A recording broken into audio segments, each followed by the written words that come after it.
নমস্কার। সৌমস লাইভে আপনাদের সকলকে স্বাগত। ইতিমধ্যেই কিন্তু চ্যাম্পিয়ন্স ট্রফির চ্যাম্পিয়ন হয়ে গেছে ভারত এবং ভারতীয় এই ক্রিকেট দলটি কিন্তু টি-20 ও বিশ্বকাপের জয়ী। কিন্তু এই ভারতীয় ক্রিকেট দল ও রোহিত শর্মার একমাত্র অধরা যে বিশ্বকাপটা সেটা হলো একদিনের ক্রিকেটের বিশ্বকাপ। একমাত্র ট্রফি যেটা পেলে হয়তো রোহিত শর্মাকেই আমরা ভারতীয় ক্রিকেট দলের সর্ব সাফল্য ক্যাপ্টেন আমরা বলতে পারি। সর্ব সাফল্যময় এক অধিনায়ক। একটা মানে বাংলা টার্ম যদি বলি এটাই হবে। আমি তো মানে হাম্বেল করে গেছি এত কঠিন একটা কথা বলতে গিয়ে। বাট ফ্যাক্ট হচ্ছে এটাই। যদি হয় তাহলে সেটা কিন্তু রোহিত শর্মাই হবে। তো এই যে 2027 বিশ্বকাপ সেটা কিন্তু যে রোহিত শর্মা ও বিরাট কোহলি দুজনেই খেলবেন সেটা কিন্তু স্পষ্ট জানিয়ে দিয়েছেন এই চ্যাম্পিয়ন্স ট্রফির ফাইনাল জেতার পর তারা। আসুন দেখে নিই ভারতীয় ক্রিকেট দল এই 2027 ওডিআই বিশ্বকাপ জয়ী হওয়ার জন্য কি কি শিডিউল রাখছে, কি কি ম্যাচ তারা রাখছে, কি কি প্র্যাকটিস তারা রাখছে এবং যার ফলে তারা আশা করবে ভারতীয় ক্রিকেট দল কিন্তু 2027 যে এটা বিশ্বকাপটা সাউথ আফ্রিকা, নামিবিয়া ও জিম্বাবুয়েতে অনুষ্ঠিত হবে সেখানে গিয়ে তারা যেন বিশ্বকাপ জয়ী হতে পারে। তো প্রথমেই আসি শিডিউলিং এর উপরে। প্রথমে যদি আমরা শিডিউলিং বলি, ইন্ডিয়ার কিন্তু প্রথমে টেস্ট অ্যাসাইনমেন্ট আছে ইংল্যান্ডে আমরা জানি এবং তারপরে ওডিআই প্রথমবারের জন্য ইন্ডিয়া খেলবে আগস্ট মাসে 2025 সালে। 3টে ওডিআই ম্যাচ হবে বাংলাদেশের বিরুদ্ধে। এটা কিন্তু একটা ভালো সিরিজ হবে এবং এখানে আমরা হয়তো অনেক নতুন প্লেয়ারকে চান্স পেতেও দেখতে পারি এবং যারা একদমই নতুন যেমন আর্শদীপ সিং, বরুণ চক্রবর্তী এদেরকে হয়তো আমরা বেশি চান্স পেতে দেখতে পারি এবং ইন্ডিয়া কিন্তু একটা কোর গ্রুপ ক্রিয়েট করার জন্য যে কিছু প্লেয়ারকে এক্সট্রা চান্স দেওয়ার বিষয় সেটা কিন্তু এই সিরিজে ভালোভাবে চান্স দিয়ে একটা ওয়ার্ম আপ করে নিতে পারে। তারপর নভেম্বর ডিসেম্বরে 3 ম্যাচের ওডিআই সিরিজ হবে ইন্ডিয়া বনাম সাউথ আফ্রিকা। এটা কিন্তু একটা টাফ সিরিজ এবং ইন্ডিয়া কিন্তু ফুল পোটেনশিয়াল টিম আমার মনে হয় আশা করছি খেলাবে এবং যেহেতু সাউথ আফ্রিকা বিরোধী সেহেতু আমরা কিছু নতুন ফাস্ট বোলারদেরও দেখতে পারি এই টিমটা এবং ইন্ডিয়ার কিন্তু একটা ভালো টাফ কম্পিটিশন পেতে পারে সাউথ আফ্রিকার থেকে। থার্ড যদি আমি আসি, এরপরে সোজাসুজি আমরা খেলবো হচ্ছে অক্টোবর নভেম্বরে 3 ম্যাচের ওডিআই সিরিজ ইন্ডিয়া বনাম অস্ট্রেলিয়া। ইন্ডিয়া বনাম অস্ট্রেলিয়া এই সাউথ আফ্রিকা সিরিজের আগে কিন্তু হবে ইন্ডিয়া বনাম অস্ট্রেলিয়ার 3 ম্যাচের ওডিআই সিরিজ। এটাও একটা টাফ কম্পিটিটিভ সিরিজ হবে এবং এখানেও আমরা কিন্তু ফুল পোটেনশিয়াল টিম দেখতে পারি এবং রোহিত শর্মা, বিরাট কোহলি কিন্তু থেকে আমরা বেশি এক্সপেকটেশন রাখতে পারি এই সিরিজগুলো থেকে।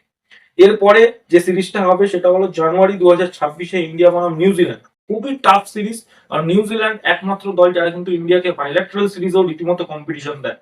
আমরা দেখেছিলাম গত বছর টেস্টে হোয়াইট ওয়াশ করে গেছিল ঘরের মাঠে নিউজিল্যান্ড। তো খুবই টাফ সিরিজ হতে চলেছে 3 ম্যাচের ওডিআই সিরিজ জানুয়ারি মাসে 2026 সালে। এরপরে যে সিরিজটা ইন্ডিয়া খেলবে সেটা হলো জুন মাসে 2026 সালে। 3 ম্যাচের ওডিআই সিরিজ ইন্ডিয়ার সাপোর্টিভ একটা কান্ট্রি আমরা বলতে পারি সেটা হলো আফগানিস্তান, যারা কিন্তু ইন্ডিয়াকে সব সময় সাপোর্ট করে এবং আফগানিস্তানকে কিন্তু হালকাতে নিলে চলবে না। আফগানিস্তান আমি মনে করি অন্তত বাংলাদেশ শ্রীলঙ্কার থেকেও টাফ কম্পিটিশন কিন্তু আফগানিস্তান দেয় ও দেবে। এরপরে যে সিরিজটা ইন্ডিয়া খেলবে সেটা হলো জুলাই মাসের 2026 সালে 3 ম্যাচের ওডিআই সিরিজ ইংল্যান্ডের বিরুদ্ধে। Tough series again. ওডিআইতে কিন্তু হয়তো খারাপ পারফরমেন্স করছে, কালেকটিভ ফেলিয়ার করছে ইংল্যান্ড, কিন্তু আমার দৃঢ় বিশ্বাস এই চ্যাম্পিয়ন্স ট্রফির পরে বাটলারের ডিজাইনের পরে ইংল্যান্ড কিন্তু ঘুরে দাঁড়াবে তাদের নতুন অধিনায়ক ও নতুন টিম নিয়ে এবং এই ইংল্যান্ডকে কিন্তু ইন্ডিয়াকে সামলাতে হবে তাদের ফুল পোটেনশিয়ালে। সো এই সিরিজটাও কিন্তু খুবই গুরুত্বপূর্ণ হতে চলেছে ভারতীয় ক্রিকেট দলের জন্য। এরপরে একটা সিরিজ ইন্ডিয়া খেলবে সেপ্টেম্বর অক্টোবর মাসে, যেটা 2026 সালে অনুষ্ঠিত হবে ইন্ডিয়া বনাম ওয়েস্ট ইন্ডিজ এবং এই 3 ম্যাচের ওডিআই সিরিজটা কিন্তু ইন্ডিয়ার জন্য আবার একটা ওয়ার্ম আপ সিরিজ হবে। যারা যারা ফিট প্লেয়ার আছে বা যারা যারা সাবস্টিটিউট, যারা যারা রিপ্লেসমেন্ট প্লেয়ার তাদের কিন্তু একটা খুব ভালো চান্স হতে পারে এই সিরিজটা এবং এখান থেকে কে বলতে পারে ভালো পারফরমেন্স করে হয়তো তুমি সাউথ আফ্রিকা, জিম্বাবুয়ে, নামিবিয়া যাওয়ার টিকিটটাও পেয়ে যেতে পারো। তো এই ইন্ডিয়া বনাম ওয়েস্ট ইন্ডিজের সিরিজটাও কিন্তু গুরুত্বপূর্ণ হবে। আমরা যে ভাইস ক্যাপ্টেন তাকে হয়তো এই সিরিজে ক্যাপ্টেন্সি করতেও দেখতে পারি এবং তার ক্যাপ্টেন্সি কিন্তু টেস্ট এখানে হয়ে যেতে পারে। 3 ম্যাচের ওডিআই সিরিজ এগেন খেলবে ইন্ডিয়া অক্টোবর নভেম্বর 2026 সালে, যেখানে ইন্ডিয়া বনাম নিউজিল্যান্ড মুখোমুখি হবে এবং এই সিরিজটা কিন্তু খুব টাফ সিরিজ হবে কারণ একদম ওয়ার্ল্ড কাপের আগে কিন্তু ইন্ডিয়ার একটা সবচেয়ে কঠিন প্রতিপক্ষ নিউজিল্যান্ডকে তারা পাবে।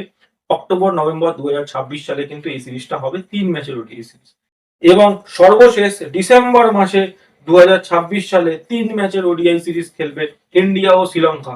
এই যে 2025 থেকে 2027 অব্দি যে পিরিয়ড ওয়ার্ল্ড কাপের মধ্যে যে টাইমিংটা, তার মধ্যে কিন্তু শ্রীলঙ্কার সাথে ইন্ডিয়া একবারই সিরিজ খেলবে, ওডিআই সিরিজ। সেটা কিন্তু ডিসেম্বর মাসে 2026 সালে, এবং সর্বশেষ সিরিজ হবে ওয়ার্ল্ড কাপের আগে। ইন্ডিয়ার সর্বশেষ ওডিআই সিরিজ হবে, এবং দেখতে হবে বিরাট কোহলি, রোহিত শর্মা অ্যান্ড কোম্পানি কিরকম পারফরমেন্স করে এই সিরিজটাতে, এবং ওয়ার্ল্ড কাপ 2027-এর জন্য ইন্ডিয়ার ফাইনাল টিম কি প্রিপেয়ার হয়। এই সিরিজটা থেকে কিন্তু ইন্ডিয়ার ফাইনাল টিমের প্রিপারেশন তৈরি হয়ে যাবে।